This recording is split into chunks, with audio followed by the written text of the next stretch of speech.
I'm L.D. Alford, a scientist, an engineer, an experimental test pilot, an author, and a long-time student of ancient history, both military and civil. I hope you enjoyed my first book, The Second Mission, about ancient Greece.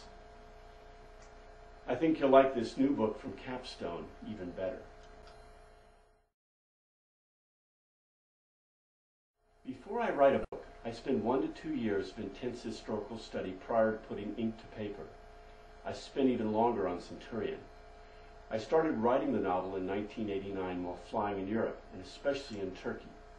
The Middle East and Italy were inspirations to me in putting together a work about Roman legionnaires, Galilee, and Judea around 0 to 35 AD. I always ask a question when I write. The question I ask myself as Centurion is, what would the Roman legionnaire be like who crucified Christ? What would he think? And what would his life be like? Who really was he? The idea came from a short story I put together one Easter. I imagined the response of the woman of the streets who lived with the centurion who crucified Christ. I saw her as a person like the women who initially trusted in the Christ, like Mary Magdalene. At first, I didn't imagine the centurion Abinadar as a sympathetic character. But in building his life, he was an honorable man who was driven by events and his responsibility to do what needed to be done.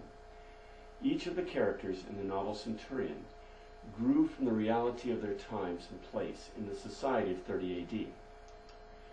We experience Abinadar's change through the training of the legion, from a recruit to a legionnaire, and with battles and experience to become a centurion assigned to Pilate in Judea.